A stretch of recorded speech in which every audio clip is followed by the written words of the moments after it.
നമസ്കാരം. കേരള ന്യൂസ് 60 വാർത്തകൾക്ക് വേണ്ടി നമ്മുടെ ചാനൽ സബ്സ്ക്രൈബ് ചെയ്യാൻ മറക്കണ്ട. ബെല്ലൈക്കൻ ക്ലിക്ക് ചെയ്താൽ മാത്രമാണ് നിങ്ങൾ വാർത്തകൾക്ക് ലൈവായിട്ട് ലഭിക്കുകയുള്ളൂ. ലൈക്ക് ചെയ്യാനും ഷെയർ ചെയ്യാനും നിങ്ങളുടെ വിലപ്പെട്ട അഭിപ്രായം കമന്റ് ബോക്സിൽ രേഖപ്പെടുത്താനും മറന്നു പോകരുത്. വാർത്തയിലേക്ക്.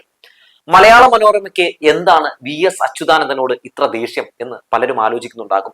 മരണത്തിലും കുത്തിത്തിരിപ്പിന്റെ സ്വരം എന്തുകൊണ്ടാണ് മലയാള മനോരമ ഉയർത്തുന്നതെന്ന് എല്ലാവരും ആലോചിക്കുന്നുണ്ടാകും. കുറച്ചു വർഷം പിന്നോട്ട് പോകണം അതിന്റെ കഥ മനസ്സിലാകണമെങ്കിൽ. VSന്റെ മുൻപിൽ മലയാള മനോരമയ്ക്ക് 10 മടക്കി തോറ്റു കൊടുക്കേണ്ടി വന്നിട്ടുണ്ട്. വർഷം 2002 ഒക്ടോബർ മാസം 29-നാണ് ആ സംഭവം നടക്കുന്നത്. അന്ന് VS അച്യുതാനന്ദൻ പ്രതിപക്ഷ നേതാവായിരുന്നു. VS മലബാർ ദേവസ്വം ബോർഡിന് കീഴിലെ പന്തല്ലൂർ ക്ഷേത്രം സന്ദർശിക്കുന്നുണ്ട്. ജുബ്ബയൂരി അമ്പലത്തിൽ കയറിയ ചിത്രം പകർത്തിയ മലയാള മനോരമ VSനെ ദൈവവിശ്വാസിയായി ചിത്രീകരിക്കാൻ നോക്കിയ ഒരു ചരിത്രമുണ്ട്. സ്വന്തം ഭൂമി കയ്യേറ്റം മറയ്ക്കാനായിരുന്നു അന്ന് മലയാള മനോരമ അങ്ങനെ ചെയ്തത്. വ്യാജ നിർമ്മിതികൾ അന്ന് നടത്തിയത് അതിനുവേണ്ടിയായിരുന്നു. മലയാള മനോരമ കുടുംബം അനധികൃതമായി കൈവശം വെച്ച 400 ഏക്കർ ക്ഷേത്രഭൂമി തിരിച്ചുപിടിക്കണമെന്ന ക്ഷേത്ര കമ്മിറ്റിയുടെ പരാതിയെ തുടർന്നായിരുന്നു ജുബ്ബയൂരി VS അച്യുതാനന്ദൻ അന്ന് ക്ഷേത്രത്തിൽ സന്ദർശനം നടത്തിയത്. അകത്ത് കയറിയ VS ക്ഷേത്ര പരിസരവും കയ്യേറ്റ ഭൂമിയും സന്ദർശിക്കുന്നുണ്ട്.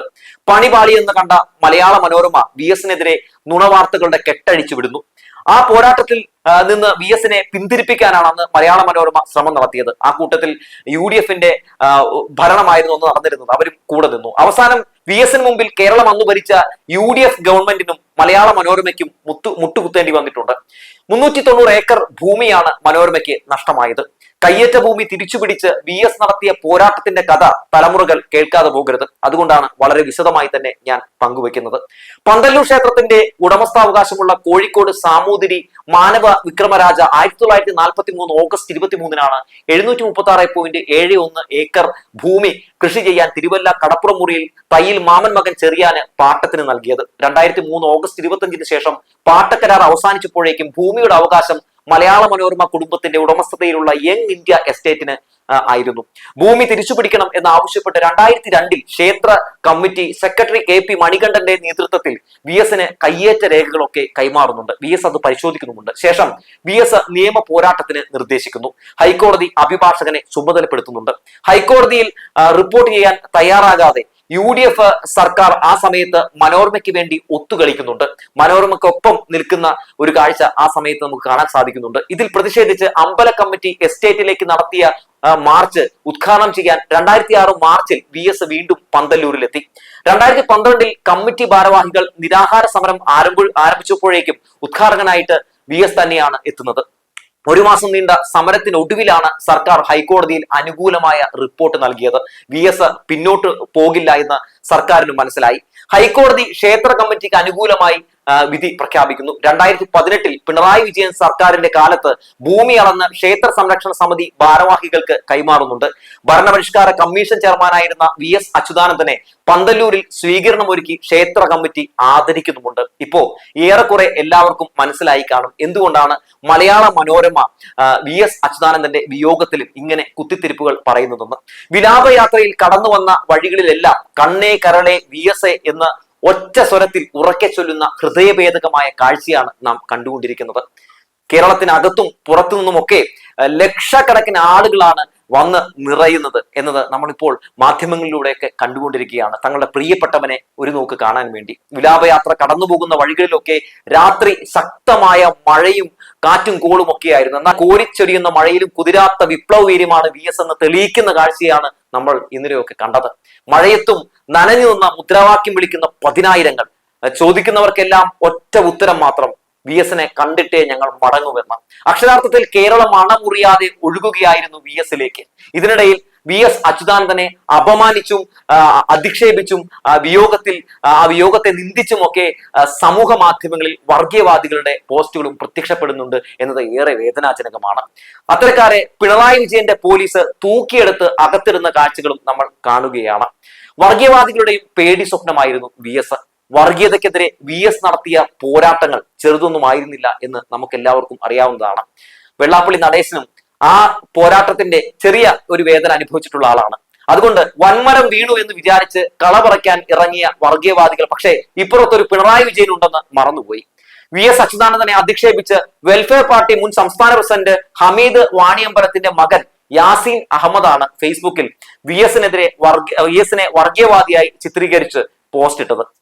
മതരാഷ്ട്രവാദം ഉന്നയിക്കുന്ന ജമാഅത്തെ ഇസ്ലാമിയുടെ രാഷ്ട്രീയ പാർട്ടിയായിട്ടുള്ള വെൽഫെയർ പാർട്ടിയുടെ നേതാവിന്റെ മകൻ ഇങ്ങനെയൊരു വർഗീയ പോസ്റ്റ് ഇടുന്നതിൽ അത്ഭുതപ്പെടാനൊന്നുമില്ല. അങ്ങനെ പറഞ്ഞില്ലെങ്കിലേ നമ്മൾക്ക് അതിശയിക്കാനുള്ളൂ. വിതച്ചതല്ലേ കൊയ്യു. എന്തായാലും ഈ വളർന്നു വരുന്ന വർഗീയ വിപത്തിനെയും പോലീസ് കേസെടുത്തുകൊണ്ട് ഇപ്പോ അകത്താക്കാൻ പോവുകയാണ്. കൂടാതെ മുസ്ലിം ലീഗ്, SDPI പ്രവർത്തകരുടെ അധിക്ഷേപങ്ങൾക്കെതിരെയും ഒക്കെ കേസെടുത്തിട്ടുണ്ട്. VS-ന്റെ തീപ്പൊരി പ്രസംഗങ്ങൾ ആരും മറന്നു കാണില്ല. വർഗീയവാദികൾക്ക് കൊടുത്ത ഒരു ചുട്ട മറുപടി കൂടി ഒന്ന് പറയാം. 2016 നിയമസഭാ തെരഞ്ഞെടുപ്പ്, ആ പ്രചാരണ സമയത്ത് മുഹമ്മദ് റിയാസ് ഉത്തരേന്ത്യയിൽ BJP നേതൃത്വത്തിൽ നടക്കുന്ന ന്യൂനപക്ഷ വേട്ടയെ കുറിച്ച് പരാമർശിക്കുന്നുണ്ട്. ഒരു ചാനൽ ചർച്ചയിലാണ് അദ്ദേഹം BJPക്കെതിരെ തുറന്നടിച്ചത്.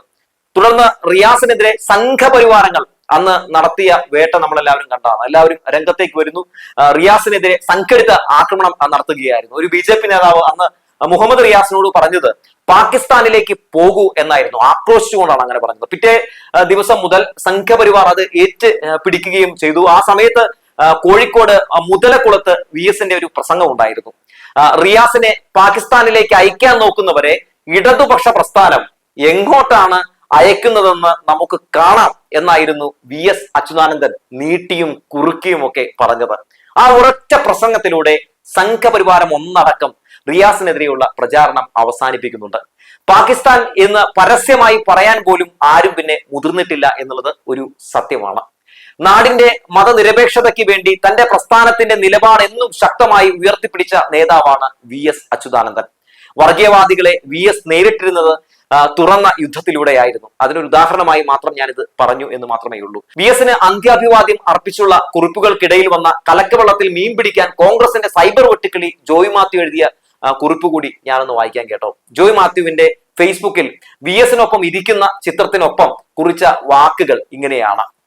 ജോയ് മാത്യുവിനെ പറ്റി ഞാൻ പിന്നെ പറയേണ്ട കാര്യമൊന്നുമില്ലല്ലോ, എന്തായാലും ഞാനത് പറയാം. കമ്മ്യൂണിസത്തിന്റെ അവസാന മാതൃകയും അവസാനിച്ചു. പോരാട്ടങ്ങളുടെ ചെറുത്തുനിൽപ്പുകളുടെ നീതിബോധത്തിന്റെ ജനകീയതയുടെ ആൾരൂപം അതായിരുന്നു VS എന്ന് പറയുന്നു. അതുവരെ ഓക്കെയാണ്. ഇനിയാണ് നിങ്ങൾ കേൾക്കേണ്ടത്. ഇന്നത്തെ കമ്മ്യൂണിസ്റ്റ് വ്യവസായികളുടെ കാലത്ത് ഇനിയൊരു VS ഇല്ല എന്നത് ഓരോ കേരളീയനെയും സങ്കടപ്പെടുത്തുന്നു. ജനനേതാവേ വിട, ഇന്നുള്ളത് കമ്മ്യൂണിസ്റ്റ് വ്യവസായികളാണ് എന്ന് സ്ഥാപിക്കാനുള്ള ശ്രമമാണ് ഈ അനുശോചനത്തിലൂടെ ജോയ് മാത്യു ശ്രമിച്ചിട്ടുള്ളതെന്ന് നമുക്കിത് വായിക്കുമ്പോൾ പെട്ടെന്ന് മനസ്സിലാക്കാൻ സാധിക്കും. കോൺഗ്രസിന്റെ കയ്യടി കിട്ടാനും വരാൻ പോകുന്ന നിയമസഭാ തെരഞ്ഞെടുപ്പിൽ ഒരു സീറ്റ് ഒപ്പിച്ചു കൂട്ടാനും ഒക്കെ വേണ്ടി മരണത്തിലും രാഷ്ട്രീയം പറയുന്ന ഇത്തരം ജോയ് മാത്യുമാരെ നമ്മൾ വളരെ വളരെ ശ്രദ്ധിക്കേണ്ടതുണ്ട്. കേന്ദ്ര സർക്കാരിനെതിരെ ഒരു അക്ഷരം മിണ്ടാത്ത പ്രത്യേക ഒരു കാറ്റഗറിയിലുള്ള സ്വയം പ്രഖ്യാപിത സൂപ്പർ സ്റ്റാർ ആണ് നമ്മുടെ ജോയ് മാത്യു എന്ന് ഞാൻ പറയേണ്ട കാര്യമില്ലല്ലോ. ഇങ്ങനെ പല ആളുകളും ഒക്കെ കലക്കവെള്ളത്തിൽ മീൻ പിടിക്കാനൊക്കെ വേണ്ടി രംഗത്തേക്ക് ഇറങ്ങിയിട്ടുണ്ട്. കഴിഞ്ഞ ദിവസം VD സതീശന് ഒരു അനുശോചനം രേഖപ്പെടുത്തിക്കൊണ്ടുള്ള ഒരു വീഡിയോയും കാണാനിടയായി. ആ വീഡിയോയിലൊക്കെ നമുക്ക് കാണാൻ സാധിക്കുന്നത് പൊതുവെ എന്താണ്, ഒരു ഡയറക്റ്റ് അല്ലെങ്കിൽ ഇൻഡയറക്റ്റ് ആയിട്ട് ഒരു മീൻപിടുത്തമാണ് നമുക്ക് കാണാൻ സാധിക്കുന്നത്. VS അച്യുതാനന്ദൻ പ്രതിപക്ഷ നേതാവായിരുന്ന സമയത്ത് അദ്ദേഹം നടത്തിയിട്ടുള്ള പോരാട്ടങ്ങൾ സത്യത്തിൽ ഇന്നത്തെ പ്രതിപക്ഷ നേതാവൊക്കെ കണ്ടു പഠിക്കേണ്ടതാണ്. നമ്മുടെ ഇന്നത്തെ VD സതീശൻ എത്രയധികം ആരോപണങ്ങളാണ് നമ്മുടെ പിണറായി വിജയൻ സർക്കാരിനെതിരെ ഉന്നയിച്ചുകൊണ്ടിരിക്കുന്നത്. ഇതിനു മുമ്പ് രമേശ് ചെന്നിത്തല ചെയ്തുകൊണ്ടിരുന്ന പണി ഇപ്പോ നമ്മുടെ സതീശൻ ചെയ്യുന്നു എന്ന് മാത്രം. ആരോപണങ്ങൾ മാത്രം, തെളിവുകളൊന്നുമില്ല, ഉണ്ടയില്ല വെടികളാണ് വെച്ചുകൊണ്ടിരിക്കുന്നത്. എത്രയധികം 20-നും 30-നും മുകളിൽ ആരോപണങ്ങൾ ഇതിനോടകം തന്നെ ഈ സർക്കാരിനെതിരെ ഉന്നയിച്ചു കഴിഞ്ഞു. പക്ഷെ ഏതെങ്കിലും ഒരു ആരോപണത്തിൽ കഴമ്പുണ്ടെന്ന് തെളിയിക്കാൻ പ്രതിപക്ഷ നേതാവിന് കഴിഞ്ഞു? ഇല്ല. എന്നാൽ അവിടെയാണ് നമ്മൾ VS അച്യുതാനന്ദനെ കണ്ടുപഠിക്കേണ്ടത്. VS അച്യുതാനന്ദൻ UDF ഭരിക്കുന്ന സമയത്ത് പ്രതിപക്ഷ നേതാവായിരിക്കെ എത്രയധികം ആരോപണങ്ങൾ ഉന്നയിച്ചിട്ടുണ്ട്. പക്ഷെ ആരോപണങ്ങളെല്ലാം കഴമ്പുണ്ടായിരുന്നു, തെളിവുണ്ടായിരുന്നു. അതിന്റെ പേരിൽ മുട്ടുകുത്തേണ്ടി വന്നിട്ടുണ്ട് ഭരണകൂടത്തിന് എന്നുള്ളതാണ്. അതുകൊണ്ട് VD സതീശനൊക്കെ മാതൃക ആക്കേണ്ടതുണ്ട് VS അച്യുതാനന്ദനെ. എന്തായാലും VS അച്യുതാനന്ദന്റെ വിയോഗവുമായി ബന്ധപ്പെട്ടുകൊണ്ട് ഈ നാട് മുഴുവൻ അദ്ദേഹത്തിന് അവസാനമായി ഒരു അന്ത്യാഭിവാദ്യം അർപ്പിക്കാൻ വേണ്ടി തടിച്ചു കൂടുന്നത് കാണുമ്പോൾ കുരുപൊട്ടിയ പല ആളുകളുമൊക്കെ ഇത്തരത്തിൽ തങ്ങളുടെ സങ്കടം ഈ മനോരമയും അതുപോലെ തന്നെ ചില ആളുകളുമൊക്കെ ചില ജോയ് മാത്യുമാരുമൊക്കെ ഇത്തരത്തിൽ തങ്ങളുടെ സങ്കടം അങ്ങ് കരഞ്ഞു തീർക്കുമ്പോഴും അവരോടൊക്കെ പറയാനുള്ളത് ഒരു കാര്യം മാത്രമാണ്: ഒരു നല്ല മനുഷ്യനാകാൻ നോക്ക് എന്ന് പറഞ്ഞു വെച്ചുകൊണ്ട് നിർത്തുകയാണ്.